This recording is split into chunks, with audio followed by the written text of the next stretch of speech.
Kisah Nabi Muhammad bagian 112. Bertahan di Madinah atau pergi. Pemimpin seluruh pasukan ini adalah Abu Sufyan dengan kesepakatan bahwa jika sudah tiba di Madinah tampuk kepemimpinan akan digilir setiap hari kepada setiap pemimpin suku yang lain. Orang-orang Mekah termasuk anak-anak dan kaum wanitanya bersorak-sorai mengiringi kepergian pasukan raksasa itu. Abu Sufyan kini bisa tersenyum. Muhammad dan Madinah akan tumpah, pikir Abu Sufyan. Tidak ada suatu kekuatan pun yang bisa membendung pasukan sebanyak ini. Cuma dua pilihan bagi Muhammad, bertahan sampai mati di kotanya atau pergi mengungsi ke tempat yang jauh. Ketika mengetahui keberangkatan pasukan musuh, kaum muslimin merasa amat terkejut. Kini seluruh kabilah Arab sudah bersatu untuk memusnahkan mereka. Apa yang harus dilakukan kaum muslimin rasanya sudah tidak mungkin melawan dengan keluar kota seperti pada Perang Uhud. Kini jumlah lawan yang datang lebih banyak lagi, 3 kali lipat dari dahulu yang mereka hadapi. Ribuan manusia bersenjata lengkap ditunjang dengan barisan berkuda dan unta tak mungkin dihadapi dengan cara berhadap-hadapan muka secara langsung. Rasulullah segera mengajak para sahabat berunding. Semuanya sepakat bahwa mereka harus bertahan di Madinah, tidak ada cara lain. Namun itu saja belumlah cukup, sebab pasukan musuh sebesar itu akan mampu merebut rumah demi rumah dan jalan demi jalan di Madinah yang akan dipertahankan kaum muslimin. Apalagi keberadaan kaum wanita, anak-anak dan orang-orang tua akan menambah beban pasukan yang bertahan. Seorang sahabat Rasulullah akhirnya menemukan jawabannya. Gelombang menggali parit. Ya Rasulullah, demikian sahabat itu mengajukan usul. Dulu jika kami orang-orang Persia sudah dikepung musuh, kami membuat parit di sekitar kami. Orang yang mengajukan usul itu adalah Salman Al-Farisi. Salman si orang Persia. Usul cerdik itu segera diterima oleh Rasulullah, dan para sahabat segera mulai menggali parit di sekitar kota Madinah. Jumlah kaum muslimin ada 3.000 orang, setiap 10 orang ditugasi menggali parit sepanjang 40 hasta. Karena itulah perang ini disebut Perang Khandak atau Perang Parit atau Perang Ahzab atau Perang Sekutu. Disebut Perang Sekutu karena pasukan yang dihadapi kaum muslimin adalah pasukan persekutuan beberapa kabilah Arab. Maka dimulailah perlombaan itu. Manakah yang lebih dulu kaum muslimin menyelesaikan parit ataukah pasukan Ahzab tiba di Madinah? Menyadari bahwa waktu sangat penting dalam keadaan ini, semua orang pun bekerja keras. Rasulullah sendiri terjun dalam penggalian itu, begitu kerasnya Rasulullah ikut bekerja. Seorang sahabat bernama Al-Bara bin Azib berkata, pada waktu Perang Ahzab saya melihat Rasulullah menggali parit dan mengusung tanah galian sampai saya tidak dapat melihat dada beliau yang berbulu lebat karena tebalnya tanah yang menempel dan melumurinya.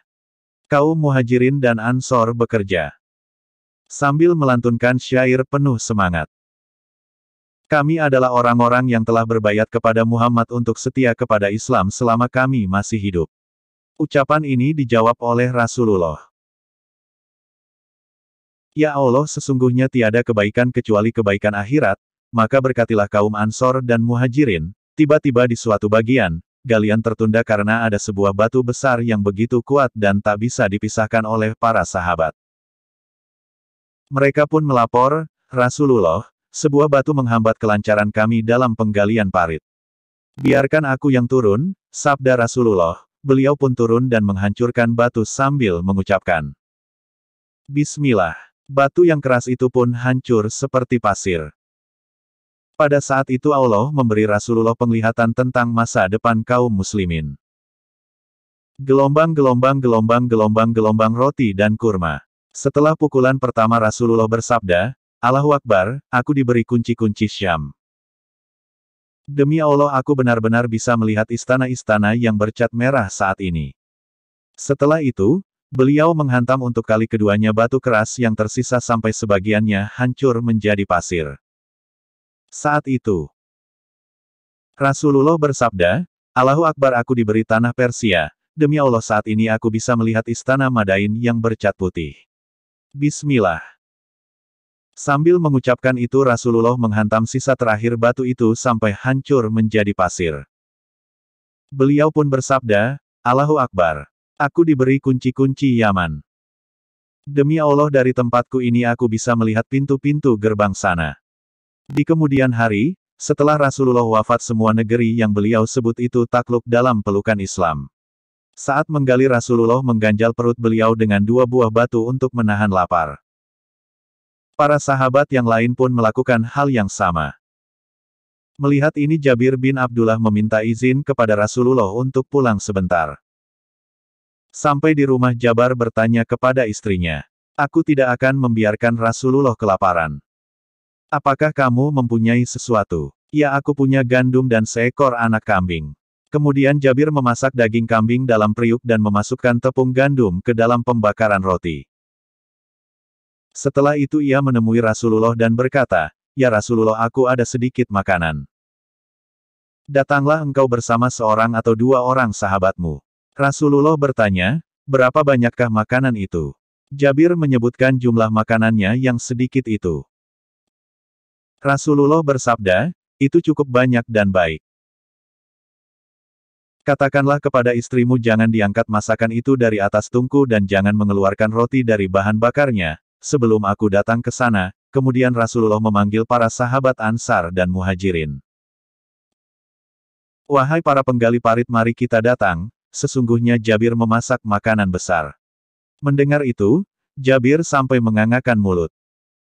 Bagaimana makanan sedikit itu cukup buat seluruh orang? Ternyata makanan itu cukup untuk membuat semua orang kenyang, bahkan masih tersisa. Pada saat lain, Rasulullah juga membagikan setangkup kurma kepada begitu banyak orang. Bersambung bagian 113.